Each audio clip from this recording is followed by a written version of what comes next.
کسی کے موقف کو غلط نہیں کہہ سکتا. جو سیدہ عائشہ صدیقہ رضی اللہ عنہا یا سیدنا معاویہ رضی اللہ عنہ ان کا موقف تھا فوری قصاص لینا چاہیے. میں نے حدیث پیش کی کہ صحابی سواری سے نہیں اترے. انہوں نے کہا کہ اس کو کیوں باندھا ہے؟ کہا کہ مرتد ہو گیا ہے. فرمایا کہ جب تک اس کو قتل نہیں کرو تو میں سواری سے نہیں اتروں. فوراً بندے کا بندوبست جلال کو بلایا گیا, اس کو قتل کیا گیا, تب وہ اپنی سواری سے اترے.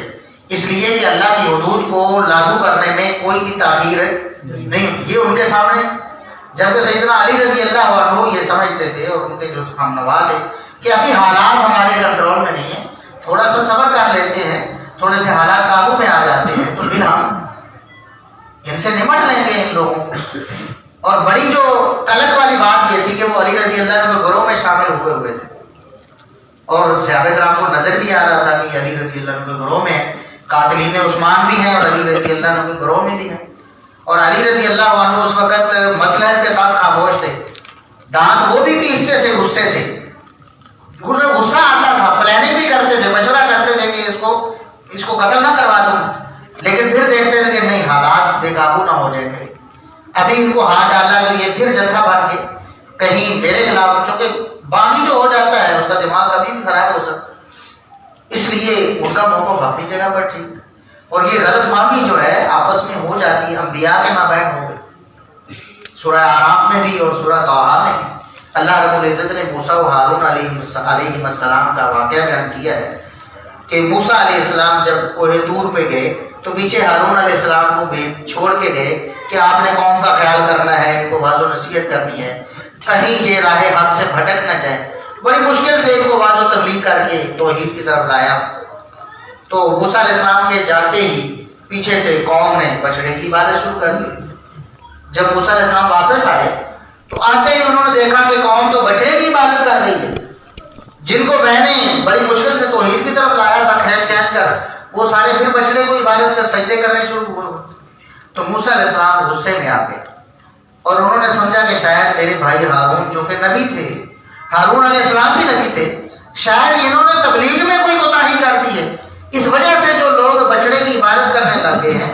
تو انہوں نے سورہ اعراف کے الفاظ یہ ہیں کہ اخذ برأس اخیہ یجرہ, اپنے بھائی ہارون جو نبی ہیں ان کے بالوں کو پکڑ کر کھینچا اپنی طرف. بندہ غصے میں کھینچتا ہے, پورے زور سے ان کو اپنی طرف کھینچا بالوں کو پکڑ کر. تو کیا آپ کہیں گے کہ موسیٰ علیہ السلام کا قصور تھا یا ہارون علیہ السلام کا قصور تھا؟ جب ہارون علیہ السلام نے دیکھا کہ میرے بھائی جو ہیں وہ مجھے مار رہے ہیں, مجھے گھسیٹ رہے ہیں, میرے بال کھینچ رہے ہیں, تو انہوں نے عرض کیا کہ یبنہ لا تأخذ بلحیتی ولا برأس, بلکہ سورۃ طٰہٰ میں تو ہے کہ داڑھی بھی کھینچی ہوتی ہارون علیہ السلام کی موسیٰ علیہ السلام. کس وجہ سے موسیٰ علیہ السلام کے ذہن میں یہ غلط فہمی آ گئی کہ شاید ہارون علیہ السلام نے کوئی کوتاہی کی, جبکہ ہارون علیہ السلام نے جب اپنی وضاحت پیش کی کہ میں نے تو اپنی پوری کوشش کی, پورا زور لگایا ہے, یہ سامری کے جادوگر کے پیچھے لگے ہیں, میرا کوئی قصور نہیں. تو اس وقت موسیٰ علیہ السلام نے پھر انہیں چھوڑ دیا. اب آپ کیا کہیں گے, کس کا قصور تھا؟ موسیٰ و ہارون علیہ السلام میں اختلاف ہو گیا نا, جھگڑا ہو گیا, گویا کہ موسیٰ علیہ السلام نے داڑھی بھی کھینچی, بال بھی کھینچے. قصور کس کا تھا؟ کسی کا بھی نہیں, کسی کا بھی نہیں. ہارون علیہ السلام کا تو ہے بھی نہیں, انہوں نے کوئی کوتاہی نہیں کی, اور موسیٰ علیہ السلام کا بھی نہیں, کیونکہ انہوں نے جان بوجھ کے اپنے بھائی پر ظلم کیا. بس ان کے ذہن میں یہ بات آ گئی کہ شاید انہوں نے کوتاہی کی ہے اور میری محنت جو ہے نا وہ ساری پانی میں ملا دی, خاک میں ملا دی. اس وجہ سے وہ غصے میں آ گئے. جب صورتحال واضح ہوئی تو انہوں نے بھی چھوڑ دیا ہارون علیہ السلام کو.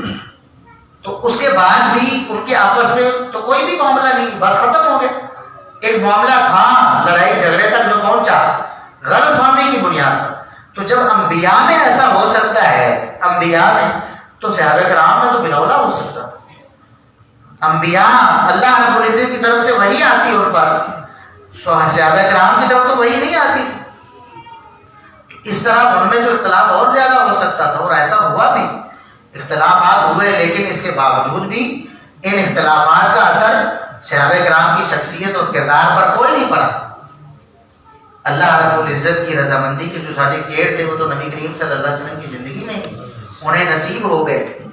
اب سیدہ عائشہ صدیقہ رضی اللہ عنہا نے اختلاف کیا نا اور اس اختلاف کو بنیاد بنا کر ان پر تان کی جاتی ہے. نعوذ باللہ تعالیٰ انہیں کیا ضرورت تھی؟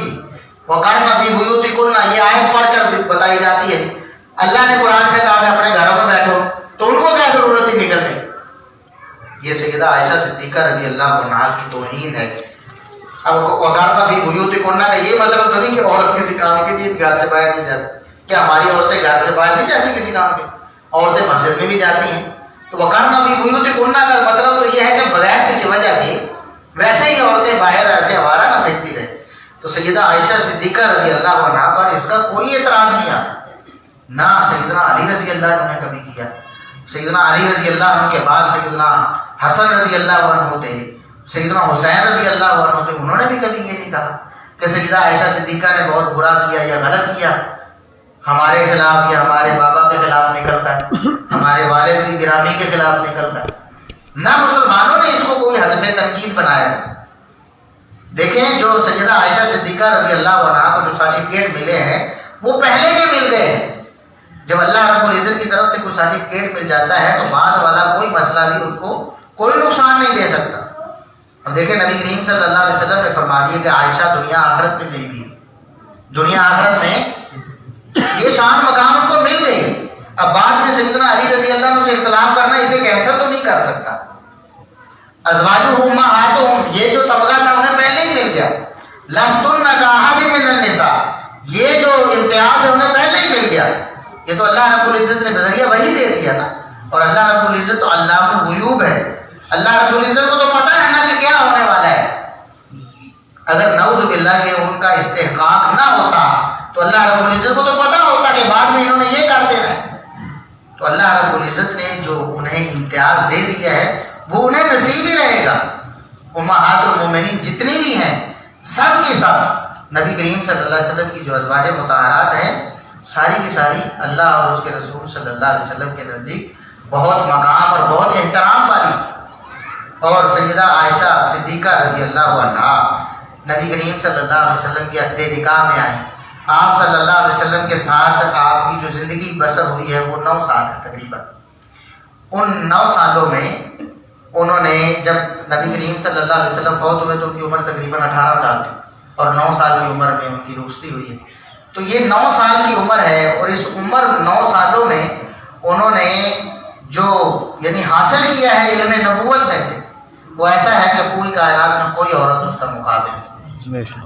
کوئی عورت اس کا مقابل معلمہ کائنات بن گئی. اور یہ تھوڑا ان کا مقام ہے، تھوڑی شان ہے. سیدنا علی رضی اللہ عنہ جیسے صحابہ اور سیدنا عبداللہ بن عباس رضی اللہ عنہ جیسے، سیدنا ابو ہریرہ رضی اللہ عنہ جیسے صحابہ جب کبھی کسی مسئلے میں انہیں مشکل پیش آتی تو سیدہ عائشہ صدیقہ رضی اللہ عنہا کی طرف پیغام بھیجتے کہ آپ ہی ہمارا یہ مسئلہ حل. اتنا وسیع علم ہے ان کے پاس. اور سیدنا علی رضی اللہ عنہ کے بعد بھی وہ زندہ رہی، یعنی ان کی شہادت کے بعد بھی زندہ رہی. حسن و حسین رضی اللہ عنہما کا دور بھی انہوں نے دیکھا اور ان کی زندگی بھی انہوں نے دیکھی. اور اس کے بعد 58 ہجری میں فوت ہوئی. تو ان کی وفات کو بھی ایک جھوٹا قصہ بنا کر کہ جی وہ معاویہ رضی اللہ عنہ نے ان کے راستے میں خندق کھدوا کے یا گڑھا کھدوا کے اس کے اوپر جو ہے نا وہ چیزیں ڈال دی گھاس پھوس تاکہ پتہ نہ چلے، وہ آتے ہوئے اس میں گر گئی اور گر کر فوت ہو گئی. نعوذ باللہ. یہ بھی بالکل جھوٹ ہے. ان کی وفات طبی وفات تھی، گھر میں فوت ہوئی، اپنا عمر کے تقاضے کی وجہ سے بیماری کی وجہ سے فوت ہو گئی. اور انہیں مسلمانوں نے پورے اعزاز کے ساتھ دفن کیا. امہات المومنین کا جو اعزاز تھا کبھی بھی کسی بھی امہات المومنین میں سے کسی کی بھی شان میں کبھی کوئی کوتاہی کسی صحابی نے نہیں کی، کسی تابعی نے نہیں کی، کسی تبع تابعی نے نہیں، ائمہ دین میں سے کسی نے نہیں کی. یہ کون سا گروہ ہے جو امہات المومنین کی کردار کشی کرتا ہے؟ آپ غور کریں نا، کون سا وہ گروہ؟ مسلمانوں کے ساتھ اس کا کوئی تعلق کسی دور میں بھی مسلمانوں نے ایسا نہیں کیا. دیکھیں امہات المومنین کی جو اصطلاح ہے یہ شروع سے صحابہ کرام سے چلی آ رہی. قرآن میں جو کہا گیا امہات اور آج تک تواتر کے ساتھ چل، ان کے فضائل بھی ان کے مناقب بھی آپ کو ملیں گے. صحیح بخاری اٹھا کے دیکھیں، سیدہ عائشہ صدیقہ رضی اللہ عنہا کے مناقب آپ کو ملیں گے، سیدہ خدیجہ رضی اللہ عنہا کے مناقب ملیں گے، دیگر ازواج مطہرات کے مناقب اور فضائل ملیں گے. علماء نے کتابیں لکھی ہیں اسپیشل نبی کریم صلی اللہ علیہ وسلم کی ازواج مطہرہ خصوصاً سیدہ عائشہ صدیقہ رضی اللہ عنہا کی فضائل اور مناقب پہ کبھی کسی نے ان کے بیان میں یہ نہیں کہا کہ انہوں نے چونکہ سیدنا علی رضی اللہ عنہ سے یہ اختلاف کیا تھا لہٰذا انہوں نے یہ جرم کیا یا یہ غلط کیا یا ایسا کیا. یہ اہل سنہ کا منہج ہی نہیں. اور اہل سنہ کا منہج وہ ہے جو عمر بن خطاب رضی اللہ عنہ نے دیا ہے. عمر بن خطاب رضی اللہ عنہ نے کیا منہج دیا؟ یہ مسند علی بن الجاد امام ابن الجاد رحمہ اللہ تعالیٰ ان کی مسند ہے. اس مسند میں صحیح سند کے ساتھ وہ ایک روایت لے کر آئے ہیں کہ سیدنا ابو سعید خدری رضی اللہ عنہ وہ ایک دن ایک جگہ بیٹھے ہوئے تھے. ان کے سامنے ذکر ہوا سیدنا علی رضی اللہ عنہ اور سیدنا معاویہ رضی اللہ عنہ کا. ان کے باہم جو اختلافات تھے ان کا ذکر ہوا اور اس ذکر کے دوران فنیل من معاویہ ایک شخص نے سیدنا معاویہ رضی اللہ عنہ کے خلاف کوئی بات کی. اب ظاہر ہے کہ گالی تو نہیں کی، لعنت تو نہیں کی ہوگی، مطلب یہ ہے کہ ان کے بارے میں یہ کہہ دیا ہوگا کہ انہوں نے اچھا نہیں کیا، ان کا حق نہیں بنتا، اس طرح کی کوئی بات ہے. تو سیدنا ابو سعید خدری رضی اللہ عنہ لیٹے ہوئے تھے. یہ بات سنتے ہی اٹھ کر بیٹھے اور کہتے کہ میں تمہیں عمر رضی اللہ عنہ کی ایک بات بتاتا ہوں. تم نے یہ جو کیا ہے نا، حالانکہ تقابلہ نہیں کیا گیا تھا، علی رضی اللہ عنہ کے مقابلے میں ہی سیدنا معاویہ رضی اللہ عنہ کے بارے میں کسی نے کوئی بات کہی تو ابو سعید خدری رضی اللہ عنہ اٹھ کر بیٹھ گئے پریشان ہو کر. فرمایا سنو میں تمہیں ایک واقعہ بتاتا ہوں. واقعہ کیا ہے کہ ایک دن صحابہ کرام ایک جگہ جمع تھے.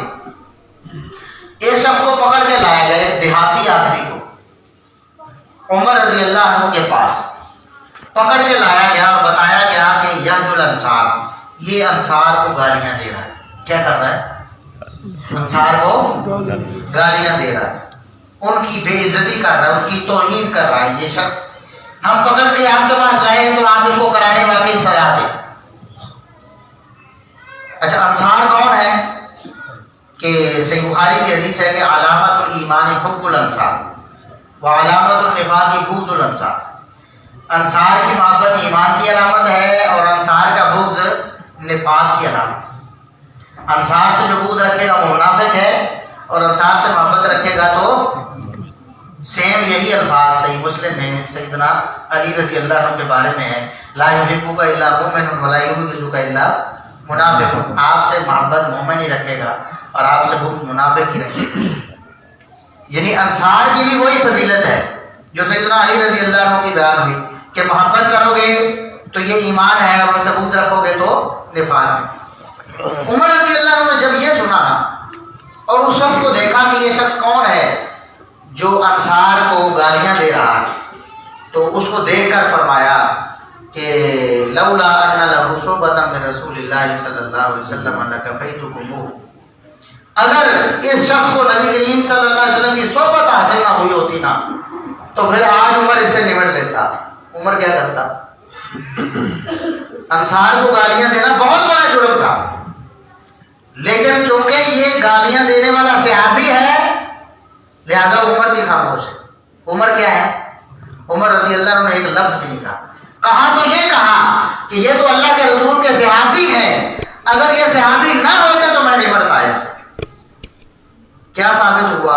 اب اس صحابی کا ہمیں نام بھی، وہ صحابی جو بیان کرنے والا راوی وہ کہتا ہے کہ دیہاتی شخص تھا، یعنی ادنا سے ادنا کو صحابی ہوگا. کبھی ایک آدھ دفعہ نبی پاک صلی اللہ علیہ وسلم کے ساتھ ملاقات ہوئی تھی، ورنہ مشہور و معروف ہوتے تو نام ہوتا کہ فلاں صحابی. تو ادنا سے ادنا صحابی بھی اگر اعلیٰ سے اعلیٰ صحابی کے بارے میں کوئی بڑی سے بڑی بات بھی کر، گالی بھی دے دے، توہین بھی کر دے، تو پھر بھی صحابی کی شخصیت پر کوئی اس کا اثر ہوتا نہیں اور اس پر کوئی سزا یا کوئی جرمانہ لاگو ہوتا نہیں.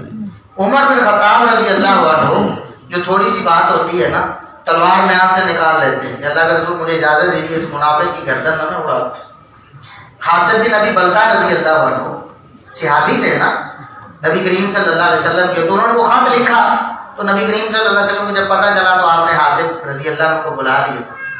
تو عمر رضی اللہ عنہ کہتے ہیں اللہ کے رسول مجھے اجازت دیجیے میں اس منافق کی گردن اتار دوں، یہ تو منافق ہے. تو اللہ کے رسول صلی اللہ علیہ وسلم نے فرمایا کہ نہیں عمر تمہیں پتہ نہیں ہے بدری ہے، اور بدر والوں کو اللہ رب العزت نے فرمایا کہ جاؤ جو مرضی کرتے رہو، میں نے تمہیں معاف کر دیا ہے۔ تو عمر رضی اللہ عنہ اگر کوئی مسئلہ ہوتا تو عمر رضی اللہ عنہ کی تلوار اس وقت حرکت پہ آتی، اور یہ تو منافق ہے۔ نبی پاک نے کیا فرمایا کہ انصار کا بغض کیا ہے؟ کیا ہے؟ نفاق۔ اس کا مطلب کیا ہے کہ انصار سے بغض، انصار کے بغض نفاق والی بات صحابہ پر لاگو ہوتی نہیں۔ بات سمجھ آ گئی کہ نہیں؟ اگر صحابہ کا بغض رکھ کے، انصار کا بغض رکھ کے کوئی صحابی بھی منافق ہوتا تو عمر بن خطاب اس کی گردن نہ اتارتے، بتائیں۔ لیکن عمر بن خطاب کیا کہتے ہیں؟ یہ صحابی ولکن لہ صحبۃ من رسول اللہ صلی اللہ علیہ وسلم، اللہ کے بندو یہ تو نبی پاک کا صحابی ہے، مجھے ہم کیا کہتے ہو، میں نہیں کچھ کہہ سکتا۔ عمر بھی خاموش ہو جاتے۔ تو صحابہ کرام کے جتنے بھی اختلافات، چاہے کرنے والا کتنا ادنا سے ادنا ہو اور جس سے کیا جا رہا کتنا اعلیٰ سے اعلیٰ ہو، عمر بن خطاب بھی اسے سزا دے سکتے، بلکہ ایک لفظ بھی اس کے خلاف نہیں کہتے۔ عمر بن خطاب یہ بھی نہیں کہتے کہ اللہ کے بندے تم نے بڑا ماڑا کر دیا، کیوں کر دیا ایسے، تمہیں کیا حق ہے؟ نہیں، عمر رضی اللہ عنہ نے یہ بھی نہیں کہا، بلکہ شکایت لے کے آنے والے کو کہا ہے کہ اللہ کے بندے یہ تو صحابی ہیں، صحابی اب میں کیا کر سکتا ہوں، یہ تو صحابی۔ تو صحابہ کی شان یہ ہے کہ جو بھی صحابیت کے شرف سے مشرف ہے، اتنی بڑی سے بڑی غلطی کر، بڑے سے بڑے صحابی کے خلاف بول دے، اس پر کوئی قدغن نہیں ہے۔ یہ اہل سنہ کا منہج ہے، یہ عمر بن خطاب رضی اللہ عنہ کی سنت ہے۔ یہ جتنی بھی حدیثیں پیش کرتے ہیں نا، وہ خلیفہ راشد سے جو بغاوت ہے وہ بدعت ہے، یہ حدیث یہ ساری کی ساری صحابہ کے بعد والوں پہ فٹ ہوتی، صحابہ پر فٹ ہوتی نہیں، کیونکہ یہ وہی صحابہ ہے۔ ام المؤمنین سیدہ عائشہ رضی اللہ عنہا ہے، اختلاف کر رہی ہے نا سیدنا علی رضی اللہ عنہ سے، لیکن نبی پاک صلی اللہ علیہ وسلم قرآن کیا کہتا ہے؟ یہ نبی کی بیوی ہیں، قرآن کہتا ہے یہ امہات المومنین میں سے ہیں، قرآن کہتا ہے کہ ان جیسی کوئی عورت ہو ہی نہیں سکتی، قرآن کہتا ہے، حدیث کہتی ہے کہ یہ جنت دنیا آخرت میں نبی کی بیوی ہیں، اور حدیث کہتی ہے، نبی پاک فرماتے ہیں مجھے سب سے زیادہ عورتوں میں سے محبوب عائشہ ہے، ٹھیک ہے، اور آپ یہ بھی فرماتے ہیں کہ عائشہ کی فضیلت تو سب عورتوں پر ایسے ہی ہے جیسے شریعت کی باقی سب خانوں پر۔ اس سب کے باوجود، کیونکہ یہ بذریعہ وحی نبی کریم صلی اللہ علیہ وسلم فرما رہے تھے نا، اگر ان کی شان میں کوئی کمی آنی ہوتی تو اللہ رب العزت نے ہی طے کرنی تھی نا، شان پہلے ہی کام طے کر دیتا، تو اس میں کوئی کمی نہیں آنے والی۔ اسی طرح سیدنا معاویہ رضی اللہ عنہ ہے، انہوں نے بھی اختلاف کیا سیدنا علی رضی اللہ عنہ سے، ان پر بھی کوئی حدیث صادق نہیں آتی، کیونکہ نبی کریم صلی اللہ علیہ وسلم نے ان کو بھی جنت کی بشارت دی ہے۔ آپ صلی اللہ علیہ وسلم نے فرمایا اول جیش من امتی یغزون البحر قد اوجبوا، سب سے پہلا لشکر جو غزوہ بحر کرے گا ان پر جنت واجب ہو گئی، انہوں نے جنت پکی کر لی ہے اپنی، انہوں نے جنت الاٹ کروا لی ہے۔ جس کے لیے جنت واجب ہو جاتی ہے اس کے لیے بعد میں اس کی جنت کینسل ہونے کا کوئی پروگرام نہیں، کیونکہ یہ تو بذریعہ وحی نازل ہوئی نا اللہ کے رسول صلی اللہ علیہ وسلم پر، اور آپ نے صحابہ کرام کو بتا دی۔ بعد میں جو کچھ بھی ہونا تھا وہ اللہ رب العزت کے علم میں تھا، تو وہ تو پکے جنتی ہو گئے۔ اب بعد میں جو بھی ان کا اختلاف، جو بھی معاملہ ہے، اس سے ان کی جنت کو کوئی فرق نہیں پڑتا، اور ان کی شان اور ان کا مقام جو نبی کریم صلی اللہ علیہ وسلم نے طے کر دیا ہے، جو قرآن و سنت سے ہمیں معلوم ہو گیا، اس میں بھی کوئی فرق نہیں آنے والا۔ لا تبدیل لکلمات اللہ، اللہ کے کلمات میں کوئی تبدیلی نہیں، جو شان اور مقام قرآن و سنت میں آ گیا ہے وہ حتمی ہے، اور اس میں کوئی بعد میں کوئی فرق نہیں آنے والا۔ تو جتنی بھی ازواج مطہرات سے جو بھی معاملات ہوئے نبی کریم صلی اللہ علیہ وسلم کی زندگی کے بعد بھی، تو ان معاملات کا ان کے ایمان پر، ان کے کردار پر، ان کی آخرت پر کوئی فرق نہیں۔ اسی طرح صحابہ کرام ہیں، عمومی طور پر جتنے بھی صحابہ کرام بعد میں نبی کریم صلی اللہ علیہ وسلم کی صحبت حاصل ہو گئی، اس کے بعد ان سے جو بھی غلطی کوتاہی انسان ہونے کے ناطے ہوئی، اس سے ان کی شان میں، ان کے کردار میں کوئی فرق نہیں آتا۔ اسی لیے اہل سنہ کا منہج اور ان کا موقف یہ ہے کہ رضی اللہ عنہم ورضوا عنہ، قرآن نے بھی کہا اللہ ان سے راضی ہو گیا، وہ اللہ سے راضی ہو گیا۔ تمام صحابہ بھی، تمام ازواج مطہرات بھی، نبی کریم صلی اللہ علیہ وسلم کی بیویاں بھی، تمام سب سے اللہ راضی ہو چکا ہے، اور وہ اللہ رب العزت سے سب راضی ہو چکے ہیں۔ ان کی قبریں اللہ رب العزت نے جنت کے باغ بنا دیے ہیں، ان کی آخرت کی گواہیاں اللہ رب العزت نے اور رسول اللہ صلی اللہ علیہ وسلم نے دے دی ہیں۔ تو اس لیے ہمیں ادب اور احترام ہی واجب ہے. تو امہات المومنین کہا گیا، اس کا تقاضا کیا ہے؟ ایک تقاضا یہ ہے کہ نبی کریم صلی اللہ علیہ وسلم کے بعد ان کا نکاح آگے نہیں ہو سکتا، وہ حرام ہے امت کا، حرمت. اور دوسرا ہے نبی کریم صلی اللہ علیہ وسلم کی ازواج مطہرات قابل احترام ہے، ان کا احترام ہر مسلمان پر واجب. یہ دو چیزیں امہات المومنین میں جو قرآن کریم نے ہمیں بتایا نا، مومنوں کی مائیں ہیں، یہ دو چیزیں اس موقع پر قرآن کریم نے بتائی. تو اللہ رب العزت سے دعا ہے کہ اللہ تعالی ہمیں ازواج مطہرات کا ادب اور احترام کرنے کی توفیق عطا فرمائے، اور ان کے حوالے سے روافض کے جتنے بھی پراپیگنڈے، ابھی پچھلے دنوں ایک رافضی جو ہے وہ یہ لوگوں کے سامنے رکھ رہا ہے، دیکھو جی طریق تبری میں یہ روایت ہے کہ سیدہ عائشہ صدیقہ رضی اللہ عنہا نے سیدنا عثمان رضی اللہ عنہ کو قتل کروایا. کہتے ہیں کہ قاتلین میں پہلے قاتلوں کو تیار کرنے والے بھی یہ تھی، قاتلوں کو تیار بھی کیا، اقتلوا ناسلا، کہ جاؤ عثمان کو قتل کر کے آؤ. اور جب عثمان شہید ہو گئے تو بعد میں رونا دھونا شروع کر دیا اور کہا کہ نہیں، ان کے قتل کا قصاص ہونا چاہیے. نعوذ باللہ ثم نعوذ باللہ. اور وہ طریق تبری، امام تبری رحمۃ اللہ علیہ، اللہ رب ان کی قبر پر کروڑوں رحمتیں فرمائے، انہوں نے اتنا بڑا احسان کیا کہ یہ روایت اس طرح آتی تو ہم ڈھونڈتے رہیں گے پتہ نہیں کہاں. انہوں نے بتا دیا کہ یہ کس جھوٹے نے کھڑی، انہوں نے ان راویوں کے نام لکھ دیے کہ یہ جھوٹا جو ہے ابو مخنف دودھ کی ریاحیہ ہے، یہ محمد بن عمر الغامدی ہے، یہ فلاں فلاں ہے. انہوں نے ساری حقیقت کھول کے رکھ دی. اس لیے ہم تو اللہ کے فضل و کرم سے سند کو معیار مانتے ہیں، تو بطور ہم جو بھی بات کوئی کرے گا ہم اس سے مطالبہ کرتے سند لیتے. سیدہ عائشہ صدیقہ رضی اللہ عنہا کبھی بھی کسی بھی صحابی کے خلاف کسی محاذ رائی میں اس طرح شامل نہیں رہی. سیدنا عثمان رضی اللہ عنہ کے قاتل جو تھے وہ تو منافقین تھے. اللہ کے رسول صلی اللہ علیہ وسلم نے فرمایا تھا عثمان رضی اللہ عنہ سے کہ منافقین آپ سے مطالبہ کریں گے کہ آپ اپنا جبہ اتار دیں. اللہ رب العزت آپ کو ایک قمیص پہنائے گا، منافقین کہیں گے کہ آپ اتار. وہ تو منافقین تھے. اور سیدہ عائشہ صدیقہ رضی اللہ عنہا کو جب علم ہوا سیدنا عثمان رضی اللہ عنہ کی شہادت کا تو بہت زیادہ غمزدہ ہوئی، اور اس کے بعد انہوں نے پھر مطالبہ کیا کہ یہ جو قاتل ہیں بدبخت ان کو فوراً قتل کر دیا جانا چاہیے. حتیٰ کہ ان کے اپنے بھائی محمد بن ابی بکر صحابی نہیں ہیں، یہ چھوٹے تھے، نبی کریم صلی اللہ علیہ وسلم بہت ہو گئے. عبد الرحمن بن ابی بکر صحابی ہیں، محمد بن ابی بکر صحابی نہیں ہیں، اپنے بھائی ہیں. لیکن چونکہ یہ اس گروہ ٹولے میں شامل تھے جنہوں نے شہید کیا ہے تو وہ بعد میں بددعائیں کرتے تھے کہ یا اللہ تو اس ظالم سے بدلہ لے، اس نے عثمان رضی اللہ عنہ کو شہید کرنے میں کردار ادا کیا. وہ تو انہوں نے تو یہاں تک کیا کہ اپنے بھائی کو بھی کوئی رعایت نہیں دی، اس کے خلاف بھی بددعا کی کہ یہ جو شامل ہے ان کے ساتھ تو اس کو بھی بدلہ ملنا چاہیے، اے اللہ تو ان سے انتقام لے. کیونکہ اس وقت سیدنا علی رضی اللہ عنہ نے فوراً یعنی انتقام لینے سے منع کیا تھا کہ ابھی انتقام نہیں لے سکتا.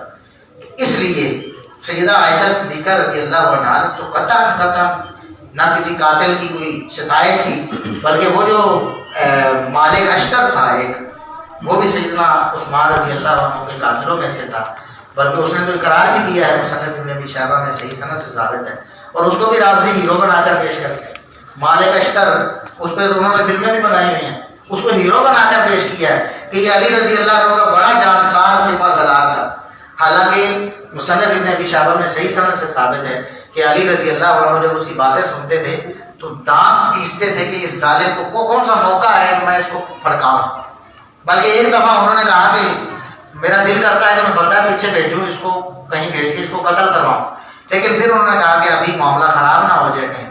تو علی رضی اللہ عنہ بھی اس کو بدبخت کو صحیح نہیں سمجھتے تھے، مسئلہ کی وجہ سے خاموش تھے، تو اس کو بھی ہیرو بنایا وہ انہوں نے. تو سیدہ صفیہ رضی اللہ عنہا جو ام المومنین ہیں، وہ سیدنا عثمان رضی اللہ عنہ جب ان کا گھیراؤ کیا ہوا تھا ان کے لیے کھانے پینے کا لے کر جا رہی تھی، تو راستے میں اسی بدبخت نے روک لیا مالک اشتر نے، تو آپ کی سواری کو مارا. تو سیدہ صفیہ رضی اللہ عنہا کہنے لگی کہ مجھے واپس لے چلو، یہ کتا کہیں مجھے جو ہے نا یہاں پہ عزت نہ کرے، یہ لفظ کہے انہوں نے. تو امہات المومنین تو قطعاً سیدنا عثمان رضی اللہ عنہ سے کسی طور بھی ان کے کوئی بھی مسئلہ تھا ہی، وہ ہمیشہ حامی ہے. تو اس طرح کے پراپیگنڈے جو ہیں وہ سوشل میڈیا پہ ہوتے رہتے ہیں، اور نوجوان جو ہیں وہ ان کو تو پتہ ہی نہیں ہوتا عام طور پر، وہ سمجھتے ہیں کہ دیکھو نہیں، وہ کہہ رہے ہیں دیکھو سنی کتاب کا حوالہ ہے، سنی کتاب نے، سنی امام نے اس لیے روایت آپ کے سامنے پیش کی آپ کو پتہ چلے کہ کس جھوٹے کی گرانت ہے، پیچھے انہوں نے ٹیگ لگایا، اس جھوٹے کا نام لکھا ہوا ہے، بھئی اس جھوٹے نے یہ روایت بیان کی ہے، آپ سنبھل کے رہنا کہیں اس کو سچ نہ سمجھ لیں۔ اس لیے یہ بہت پراپیگنڈا ہے صحابہ کرام کے بارے میں۔ اور ابھی مجھے ایک بھائی نے بھیجا ہے، ابھی کل وہ کلپ بھیج رہا تھا کہ اسی بدبخت نے یہ بھی بھونکا ہے کہ نبی کریم صلی اللہ علیہ وسلم کو سیدہ عائشہ نے زہر دیا۔ تو انشاءاللہ میں نے کہا کہ ہم اس کا بھی جواب دیں گے، اس نے جو بھی جہاں سے بھی کوئی اس طرح کا کوڑ کباڑ اٹھا کے پیش کیا ہے اس کی حقیقت بتائے گی۔ تو یہ بہت بڑا فتنہ ہے۔ اب یہ لوگ تو دشمن ہیں۔ اب اندازہ کریں، جو شخص یہ کہتا ہے کہ سیدہ عائشہ رضی اللہ عنہا نے نبی کریم صلی اللہ علیہ وسلم کو زہر دے کر قتل کیا، شہید کیا، نعوذ باللہ، اب اس کا اب بتائیں کیا کوئی احترام ہوگا اس کے دل میں؟ یہ وہ لوگ ہیں، وہ تو امہات المومنین ہیں۔ قرآن میں لفظ دیکھیں نا، یہ اپنے آپ کو مومن کہتے ہیں نا کئی لوگ کہ ہم مومن ہیں، تم مسلمان ہو، ہم مومن ہیں۔ تو اللہ رب العزت نے فرمایا کہ مومن تو وہ ہے جن کی ماں ہے، جن کی یہ مائیں ہیں وہ ہیں مومن، اور جن کو ماں نہیں مانتے وہ مومن ہی کوئی۔ تو اس طرح کے بہت زیادہ پراپیگنڈے، ان سے آپ بالکل متاثر نہ ہو۔ بالکل جھوٹ ہے، قرآن کبھی جھوٹا نہیں ہو سکتا، نبی پاک صلی اللہ علیہ وسلم کا فرمان کبھی جھوٹا نہیں ہو سکتا۔ جب قرآن میں ان کے فضائل ہی فضائل ہیں، جب نبی کریم صلی اللہ علیہ وسلم نے ان کے فضائل ہی فضائل بیان کیے، تو اس کا مطلب ہے کہ یہ جھوٹے ہیں، تو ان پر جھوٹے کے الزام اور بہتان باندھتے ہیں۔ تو ان لوگوں سے آپ ہوشیار رہیں، کوئی بھی مسئلہ ہو آپ علماء سے رابطہ کریں، انشاءاللہ آپ کو اس کی حقیقت بتائی جائے گی کہ یہ جو اس طرح کی مواصلات کرتے ہیں یہ حقیقت کیا ہے۔ لیکن قادیانی جو ہے، قادیانی آپ کا کیا خیال ہے؟ وہ دلائل نہیں پیش کرتے، وہ بھی دلائل بنائے رکھتے، دلائل تراشے ہوتے ہیں، حتیٰ کہ قرآن کی 10 آیتیں بھی، کم از کم 10 آیتیں وہ اپنے مرزا ملعون کی نبوت پہ پیش کرتے ہیں۔ مرزا کو نبی ثابت کرنے کے لیے ہر قادیانی، بوڑھا ہو، جوان ہو، بچہ ہو، کم از کم 10 آیتیں، سورت نمبر، آیت نمبر اور اس کا ترجمہ رٹا ہوا ہونا۔ اگر اس کو ماحول محسوس ہونا کہ وہ ماحول اچھا ہے، مجھے کوئی نقصان کا اندیشہ نہیں، تو وہ آپ کو سنائے گا، وہ آپ سے بحث کرے گا، وہ زبانی ہے، قرآن بھی کھولے گا نہیں، وہ کہے گا سورت نمبر یہ، آیت نمبر یہ اور اس کا ترجمہ یہ، اور اس سے ثابت ہوتا ہے کہ نبی آ سکتا ہے اور ہمارا یہ دجال جو ہے وہ نبی ہے۔ اس لیے دلیل تو بناتے ہیں یہ لوگ بھی قرآن سے دلیل بنا کے صحابہ کرام کو بدنام کرنے کی کوشش کرتے ہیں، امہات المومنین کو بدنام کرنے کی کوشش کرتے ہیں۔ مثال کے طور پر سورہ تحریم میں اللہ رب العزت نے جو بیان کیا ہے ایک واقعہ ازواج مطہرات کا، تو وہاں فقط سقط قلوبکما وہ الفاظ ہیں، تو وہاں وہ انہوں نے ہیڈنگ دی ہوتی ہے کہ کون کون سی بیویاں تھیں جن کے دل ٹیڑھے ہو گئے تھے، نعوذ باللہ، نعوذ باللہ، ثم نعوذ باللہ۔ حالانکہ وہ تو اللہ رب العزت نے وہ ایک وقتی معاملہ بتایا ہے کہ ازواج مطہرات نے یہ بات اس طرح کہی، اور پھر اللہ رب العزت نے اسی صورت میں ان کے فضائل بھی بیان کیے۔ اللہ رب العزت نے فرمایا نہیں کہ اگر آپ انہیں طلاق دے دیں تو اللہ رب العزت ان سے بہتر آپ کی بیویاں بنا دے گا، تو اللہ رب العزت نے ان سے بہتر کوئی لائی نہیں، اس کا مطلب یہ ہے کہ ان سے بہتر کوئی ہے ہی نہیں، یہ تو فضیلت ہے ان کی۔ اسی صورت میں اللہ رب العزت نے بتایا ہے کہ ان سے بہتر آپ کے لیے پوری کائنات میں کوئی، اور پھر مسلمات، مومنات، قانتات، سب کچھ انہی ازواج مطہرات کو قرار دیا۔ لیکن یہ لوگ جو ہیں یہ بس یہ کجی تلاش کرتے صحابہ کرام کے بارے میں، وہاں سے وہ جو غزوہ احد کا واقعہ ہے قرآن کریم میں بیان ہوا ہے وہ وہاں سے لے لیتے ہیں، حالانکہ اسی جگہ پر اللہ رب العزت نے فرمایا کہ وَلَقَدْ عَفَا عَنْكُمْ، اللہ رب العزت نے تم سے درگزر کر دی، اللہ نے معاف کر دیا انہیں اسی وقت۔ تو یہ لوگ بہت بڑا پروپیگنڈا کرتے ہیں صحابہ کرام ازواج مطہرات کے خلاف، تو اسے سمجھنے کی ضرورت ہے اور پریشان ہونے کی ضرورت نہیں۔ کبھی بھی کوئی بھی وہ بات کرتے ہیں فوراً علماء کے سامنے پیش، علماء جس طرح قادیانیوں کے دجل و فریب کا جواب دیتے ہیں، قادیانیوں کو کوئی دلیل بھی صحیح نہیں ہوتی، وہ دلیل چاہے قرآن سے دیں چاہے حدیث سے دیکھ. اس طرح رافضیوں کی دشمنان صحابہ اور دشمنان امہات المومنین کی کوئی دلیل بھی صحیح نہیں ہوتی، چاہے قرآن لے کر پڑھتے رہیں، چاہے حدیثیں آپ کے سامنے پیش کرتے رہیں، کیونکہ وہ جب بھی پیش کریں گے وہ خیانت کریں گے، خیانت سے کام لیں گے. اللہ رب العزت کی جو مراد ہے اس کو چھوڑ کر اور مراد آپ کے سامنے رکھیں. نبی کریم صلی اللہ علیہ وسلم کی جو مراد ہے اس کو چھوڑ کر اور مراد سامنے رکھنے کی کوشش کرتے ہیں، اور اس طرح وہ لوگوں کو گمراہ کرنے کی کوشش کرتے ہیں. تو اللہ سے دعا ہے کہ اللہ رب العزت ہمیں نبی کریم صلی اللہ علیہ وسلم کی ازواج مطہرات، آپ کے صحابہ کرام سے محبت رکھنے کی توفیق عطا فرمائے.